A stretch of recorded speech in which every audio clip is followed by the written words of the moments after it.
You are welcome to the Mirror TV.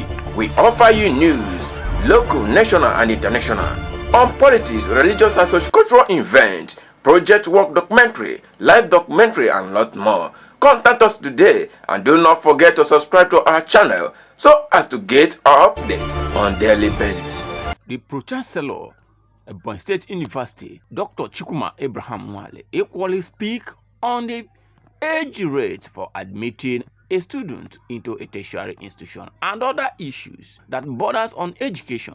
And I was at Abuja when that issue of a 10-year issue was raised. We were there in Lagos on a national meeting, and we invited the director of JAMB.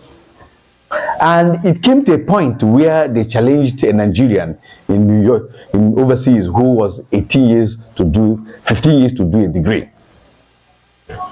And then we came to realize that education is not all about book. It requires maturity. It requires experience. There is something that some of our parents are doing now that was not done in the past. Jumping classes. Pre-nursery, nursery 2, nursery 3, primary 1, primary 5, complete, JS1, JS3, SS1, SS2, you take WAEC and jump. It's not just all of our education. We discovered something very recently in the educational platform. There is what we call network quotient. The quotients of the age of these children now is higher than that of the past. We had a child of 4 months that recited the 36 states and capital. Months. 4 months. I have the information in my WhatsApp here. We have a child of 4 years writing and reading now. We have a child of 12 years that can discuss with anybody, including world leaders. They are all there. We have all that information. They discovered that because of these, what they work on, cartoons, children at the age of 2, their brain is higher than the advanced ones in our 70s. You watch your siblings and your little ones in the house. The areas they know about this your phone, the owner has not accessed it. And the channels they are able to tune in the television, where they can make their choice of cartoons. You, the father, does not even know the remote. Your remote has that opportunities. And so we said, why these children are very smart? Because of the environment and the ICT and technology and the weather. We're feeding them today with chemicals, and they're growing very fast, both in the brain. Today, there is a food they have that contains coconut. When you give it to a growing child, that growing child will think ahead of a child of 18 years. So we said, no, unless these children are smart in education, they should wait for age. That age is also a master planner because experience matters. It was on that they said, no university should accept a child that is still below puberty to be an undergraduate. Let them grow. Once they have that experience, it will help them a little. Now, the other one about our educational system, the curriculum, I want to just be frank to you.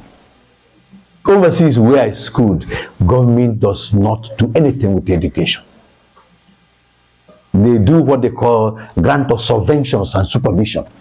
Educations are left in the hands of private entrepreneurs and religious bodies. I'll give you 2 examples.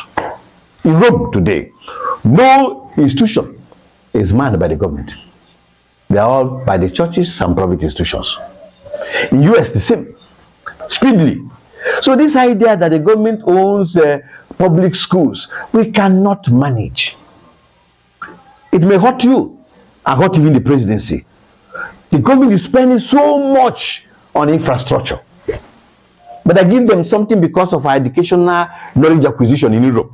Education is built on 3 legs. 1, infrastructure. The government has scored over 100% of that. We have more infrastructure in government institutions than in private or religious institutions. 2, quality teachers. Government has scored over 100% of that. The government has more qualified teachers in our public schools than in private or religious institutes. But 3, Quality supervision, government has below zero. You can't have education without supervision.